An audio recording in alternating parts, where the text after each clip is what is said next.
Is online networking unintuitive and frustrating for you? Have you been wondering how to network on LinkedIn without being awkward? Are you also curious about how a guy with mutton chops and a half-baked goatee is going to tell you how to not be awkward? Well, I am too, but stick with me. Because over the years, I've used LinkedIn to generate hundreds of thousands of dollars in sales, land speaking gigs, get access to interview industry leaders I never thought I would, and meet some incredible friends, hundreds of whom I've actually met in real life since I created my profile in February of 2012. But it wasn't always that way. During my youth, I was the most socially anxious person that I knew.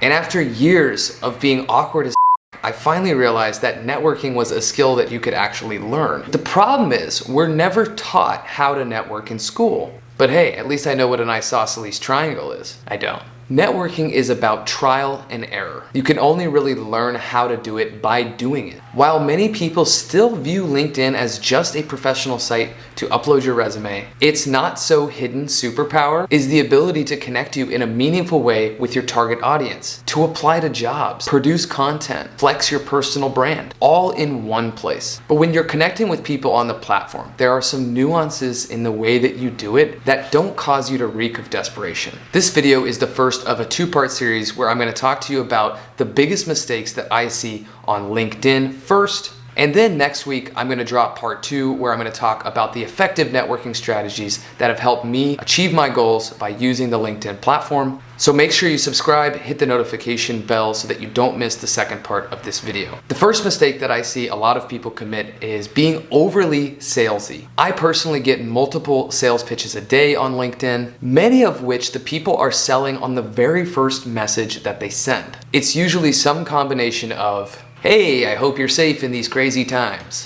I saw that you're a insert job title here. And I want to learn more about your business. Here's my XYZ PDF, my free training, my website. Oh, and do you have 15 minutes to chat this week?" No. These sales pitches are often complemented with automation, meaning that the people that are sending these messages aren't actually sending them themselves. They've just automated these sequences to send to different lists of prospects that they've filtered. So they never really have full oversight of all the messages that they're sending. And often that ends up in more mistakes than you can imagine. I get a lot of these that just have full paragraphs of text, and I'll accept their request just to see how bad it is. And if I don't respond to that first message, I usually get a follow-up sequence, which over the course of multiple days gets progressively worse, more annoying, insensitive, and mind-blowingly out of touch. And listen, it's not that you can't sell on LinkedIn. But if you're going to sell effectively, you need to establish a connection first. You need to provide value, and you need to understand someone's needs before you bombard them with pitches. Half the time, I'm not even a good fit for the service. The person has done zero research on my company and what I do, and somehow I ended up in their prospect pool by mistake. Whenever I get a message from someone like this, I just imagine that this is how they sound in real life. Hi there. Everything is going extremely well. Talking to people is my primary function. The number 2 mistake is asking to pick someone's brain. Now for me, I'm a coach. My profession is to get my brain picked. And by that, I mean I offer guidance, support, and knowledge. And I get paid for it. Yes, there are exceptions, and it doesn't mean that you can't find mentors and people to collaborate with on LinkedIn without paying them, but understand that you need to provide value or have a relevant reason to get in touch. And only once you develop that familiarity or gain some of their trust are they going to feel compelled to invest time and energy into you. Let's say you're a plumber. You work long, hard hours, sometimes on call in the middle of the night to fix clogged drains and leaky pipes. And one day you're eating at a restaurant with your family. "Hey sir, how's the food tonight?" Yeah, the food's great, thanks. Great to hear. I saw in your truck out there, you own a plumbing company?" Yeah, that's my truck. I'm a plumber." "Oh, thank God. Well, we've got a situation back there, a clogged toilet. It's a mess. Can you come to the back and just let me know your thoughts? Don't worry, only gonna take 10-15 minutes of your time. Oh, and can you leave us a good review on Yelp? And by the way, the tip isn't included on the check, so." You serious? So keep in mind, when you send unsolicited messages to people to pick their brains for free, you're asking them to work for free. And that leads to my next mistake, which is taking it personal when people don't respond. The 4 Agreements by Don Miguel Ruiz is a must-read book for everyone. And one of the agreements is specific to this particular topic, which is don't take anything personally. When you send a message and you don't get a reply, there are so many reasons why that may be happening. And the tough part is our brains naturally create stories of what's happening to try to make sense of it. If we let those stories dictate the perception of our reality, you risk living with resentment and frustration and anger. That's baggage that only you end up carrying. You have to choose to reduce the attachment of the outcome of what will happen when you send any particular message. If it makes it easier for you, try to have some compassion and think of things that could have happened that are reasonable for why they wouldn't respond. Maybe they're trying to teach their dog basic algebra and the recent switch to an online class has been really difficult for the dog. Maybe they just started psychic school and the sensing vibration elective has been keeping them busy with a lot of homework. Maybe they've been summoned for knighthood by Harald V of Norway and that's been keeping them busy. And whether it's the case that someone is just busy, they missed your message by accident, or they just don't want to respond to you, try not to take that personally. For number 4, I combined 2 different messages that I got recently because they're somewhat similar. The messages I received were, "What do you do?"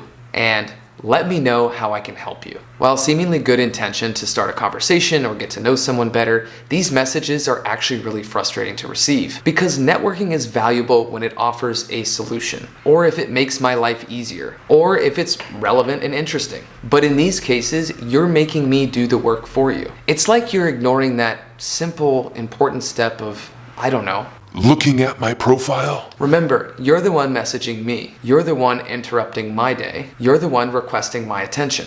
You have the information you need on my LinkedIn. It tells you what I do, and it gives you a good indication of how it is that you can help me. As the person sending that message, that's your responsibility. And as a general rule, don't ask questions to things you can easily find answers to. It would have taken you 5 seconds to look at my LinkedIn profile headline to see what I do. It reminds me of a quote that I heard recently. If you're going to ask for 15 minutes of my time, show me that you spent at least 15 minutes trying to earn it. Oh, and by the way, since you asked, here's what you can help me with. My dog needs a bath. My neighbor won't stop cooking fish. I have the full DVD box set of Jersey Shore every single season and no one will buy it on eBay. Can you please buy it? So thanks for offering to help. The final mistake on this list, but certainly not the last mistake that people will make on LinkedIn, is sending a message that just says, "Hi." I mean, come on, what am I supposed to do with that? Who are you, my angry girlfriend from high school? Just imagine going to a networking event, walking up to people and just saying hi, nothing else. Hi. Hi. Hi. Hi. It goes back to everything that I've been saying, which is the networking and interactions that you create online with other people need to be valuable or interesting or relevant to them. They need to feel compelled to respond or they won't.